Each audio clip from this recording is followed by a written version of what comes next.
Mr. Ray Albarez. Let's go.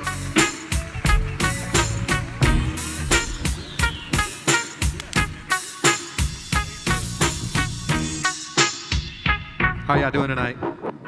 Man, Ray Albarez. How you doing, brother? I'm good, man. I'm good. So it's Ray squared up in here right now. We Ray Yeah, Ray exactly. together. Yeah. We multiply. I'm digging the kicks, man. They looking fresh. Yeah, they're good. They're Extra good, right? fresh. Yeah. They look like they cost a grip too. They know an artist salary. What you doing? A little bit of everything. So, Mr. Alvarez, graffiti extraordinaire. You've been in the game how long? I think it's 28 years. Wow, that's amazing. Yeah, a long time. So obviously, I'm gonna ask you how you got started. Like, were you starting the same time as Hot Tail was? Were you both middle schoolers doing the thing or what? Well, I was probably like 2 or 3 years before him, Where? but I mean, it wasn't as great a story as I wanted to be. Yeah. Oh. It was all art school or art class, and I had a friend of mine that was doing graffiti, and I was like, well, how do you do that? And he kind of gave me the basics, and then I just kind of took it from there. Wow, that's amazing. So spray paint was your first. Like that was the first medium that you started off with. With graffiti, yeah. Yeah. But I mean, I've done like drawings. Absolutely. I've done actually an oil painting of Shredder from Ninja Turtles back when I was like 8 years old. What? And so what y'all don't know about Ray, so he's been doing this for 28 years, and you've documented 28 years worth of work, correct? Basically. Yeah, it's insane. Yeah. That's insane. What made you want to catalog your work like that? Just the fact that I like things in order, and I like to know where I came from, and where I'm at, and where I'm going, and that's the process of me documenting stuff. I release a book every 6 months. At the end of the year, I release like a yearly book just for me. But if people are interested in buying it, I'll definitely sell it to them. Absolutely. Was it? Were you like Sour Grapes? Did you have a mentor just like everybody else, or did you just start off like your friend exposed you to it and you just kind of ran with it, or did you have to learn the game like everyone else? A little bit of both. So Okay. I did have Minus as a mentor, and before I even did graffiti, his parents knew my parents. They used to babysit me when I was little. What? So before the whole graffiti thing and everything, it was like I knew him, but I knew him as Alvaro. Absolutely. And it wasn't until like high school where I was like, well, let's go. He was basically like, oh, you're friends with my younger brother, and he would take us in his car, and he'd go paint train, and we would just kind of be an observer, and that's kind of like the mentorship, or it wasn't like kind of like how they were talking about, like they never were like, let's go paint. It was like, come learn and watch me paint. Right. So that was my mentorship. And I knew Marka as well through Indeka Alley. And that was another like mentor from observation. I remember there was a time when I had my black book. We were kind of all in Indeka Alley, and he was like, "Yo, let me borrow your black book so I can do something in it." And me, like an idiot, I was like, "Well, I'm not gonna have anything to sketch in, so I don't think I can let you borrow it." So I completely missed out on this legend putting something in my black book. That's amazing. That's insane. But also, let people know a little bit about the Black Book, because not a lot of people, if you're not in the graffiti world, you don't know what a Black Book is and why you should pass it around. Well, it's basically a sketchbook. It's like a diary for graffiti artists. You put stickers, you put ideas, you put sketches. At the time, you put girls' phone numbers in there. So, I mean, just everything about your daily life is in this book. It's wild. I had one, and I was passing it around. Like, my sketches are terrible. I tried to do graffiti, and it didn't quite work out. I'm not the graffiti artist, but, you've been doing some amazing things. And, like, what was just like everyone else. Like, what was the transition over to the gallery side of it? Because you, like, me and you've had shows together, and yeah, it's your graffiti style seems to be a little bit different than what you were doing on campus. Yeah, definitely. So I actually, I had this weird transition where I did fine art, graffiti, fine art, and it was like F6 Gallery, did shows at the Rose Marine in Fort Worth, kettle art, things in Deep Ellum, and now I'm just like, I'm just gonna do graffiti. And if a gallery wants to show my work, it's gonna be graffiti. Like it won't be figurative, it's just gonna be purely graph related work. For sure. How's the graffiti scene differ from the gallery scene? Like, is there, do you feel like as a graph artist you're more accepted there in your element of graffiti, or do you feel like now galleries are accepting of more graph art, like you can actually show graffiti in a gallery versus back when you could not? Right. No. Well, when I first started the gallery scene at F6 Gallery in Arlington, like they were all about graph, and they loved it. And everything that I've jumped on after that has always been, they've always loved the street aspect of it, the graffiti aspect of it. So I was always able to like put a little bit of something in it. So now I'm just like, I guess I'm just kind of spoiled in that way, where I'm just like, it's just going to be nothing but graffiti. And there's people that approach me, like galleries that approach me, and I'm like, it's as long as it's graffiti, I'm in it. And if not, I'm not going to do it. Right, absolutely. But the other flip side is like, I don't ask for permission at all anymore. Like I'm just going to do graffiti whether you like it or not. Absolutely. Are you still going out doing pieces you're not supposed to do? I tell everyone that I don't know that everything is commissioned work. Everyone is commissioned in one way or another. But yeah, I do graph like heavy.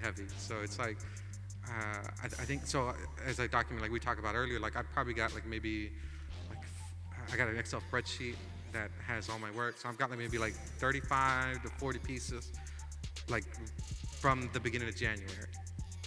And this is just your own, like, just a goal for yourself to do. Yeah. That is insane. And it's throughout the city. Yeah. Throughout the city.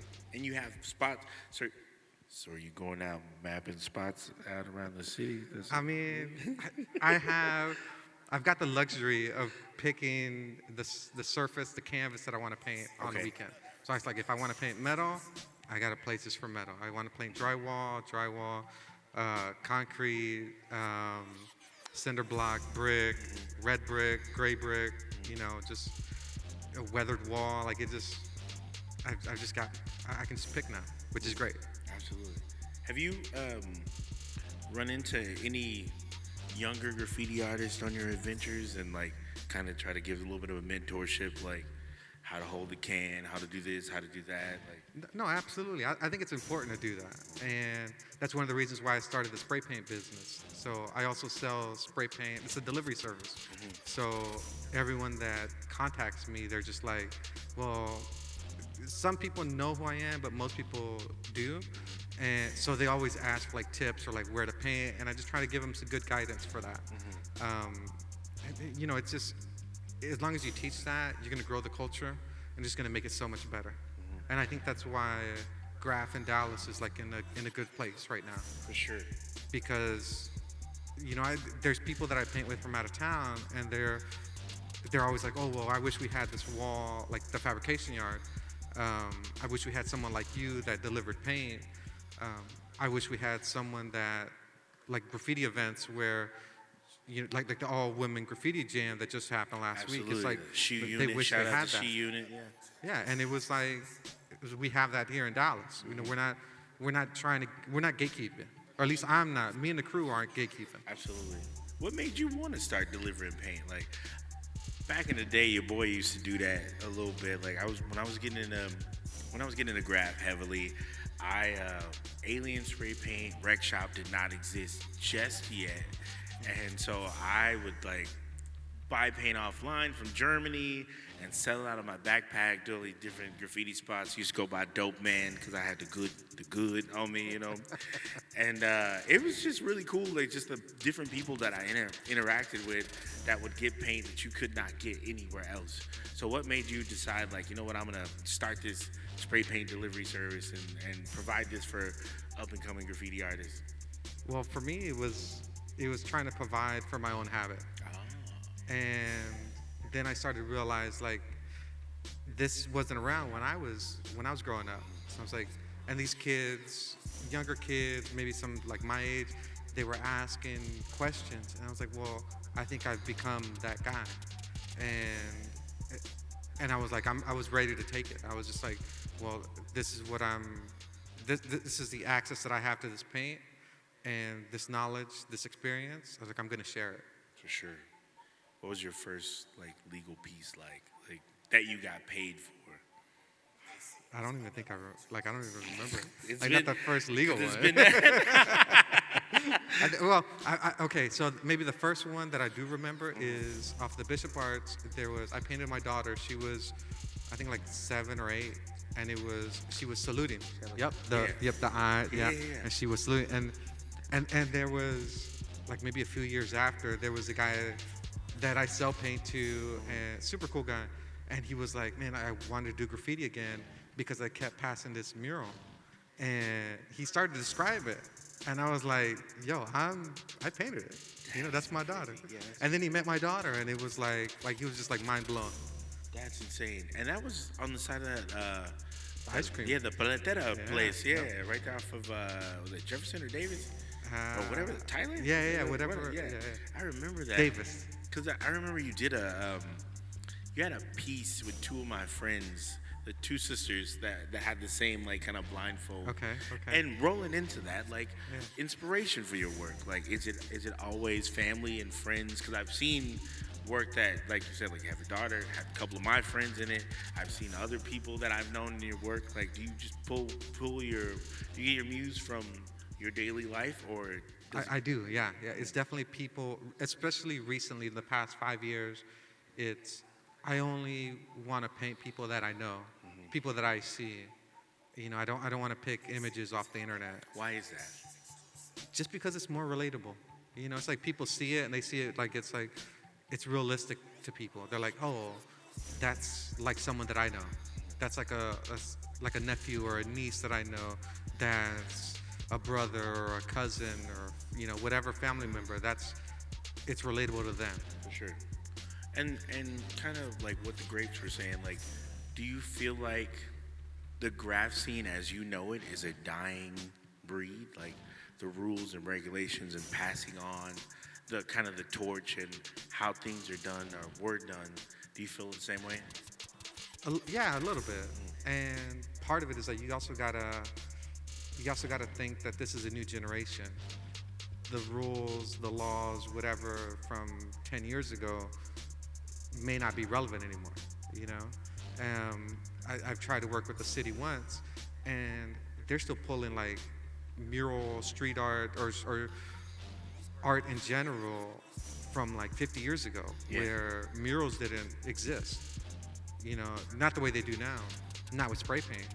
So why would I want to do that for the younger generation? Like you gotta keep up with the times. Absolutely. You just, you know, it's the same formula. You just kind of got to keep up with it. Yeah, it starts to evolve after a while.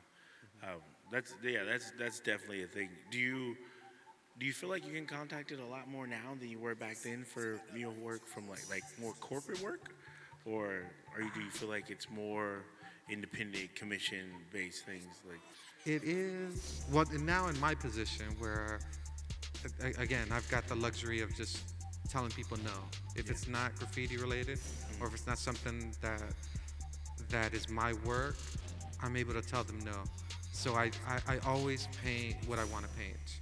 So whether, like right now, I paint more, I guess, uncommissioned work. For sure. Where it is my vision. And people enjoy it. People love it, you know, and I don't have to go around and ask anyone like, hey, can I paint my vision on your wall? I'm just like, I'm gonna go paint it. whether you like it or not.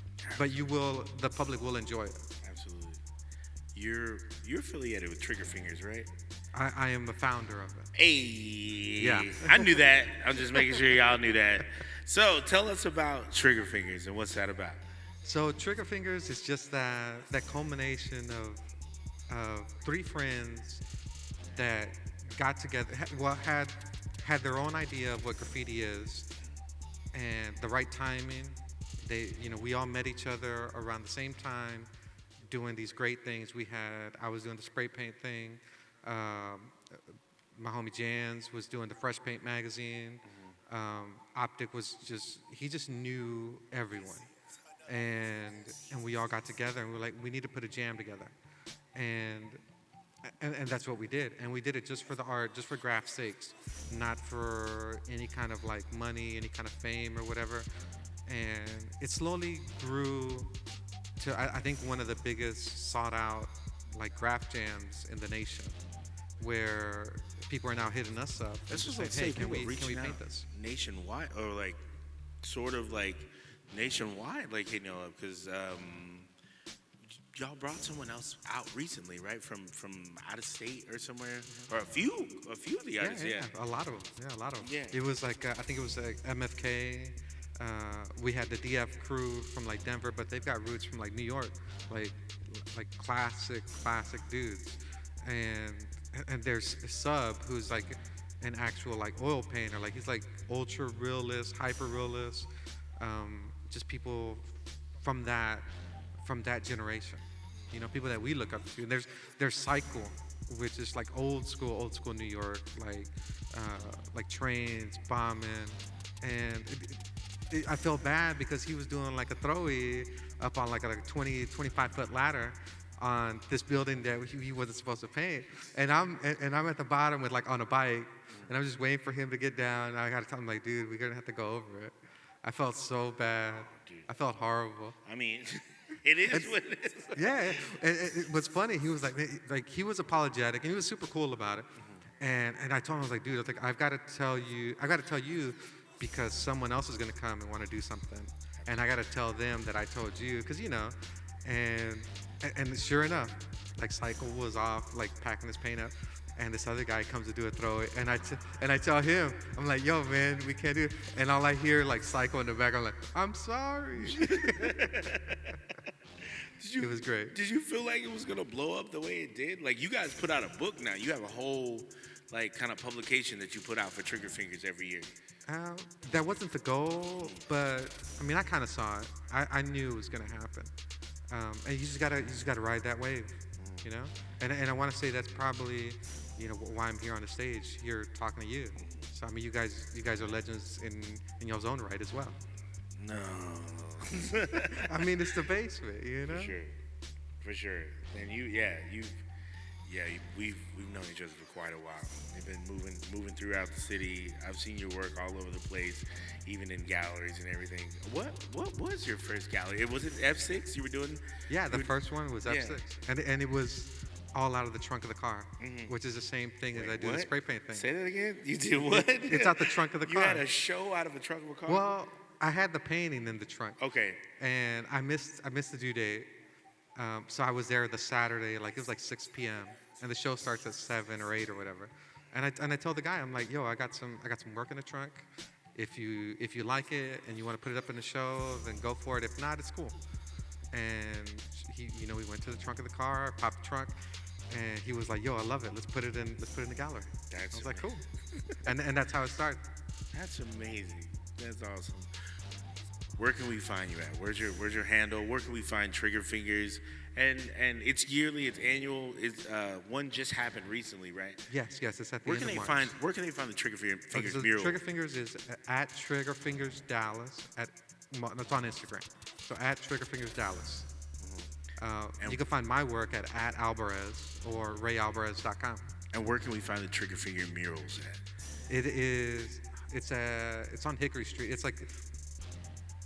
It's the Deep Ellum Self-Storage. I don't know the physical address, but Deep Ellum Self-Storage, and it's that wall. Yeah, it's massive and it's beautiful. There's tons of beautiful pieces on that on two separate walls, right? Yep, two separate walls. So dope.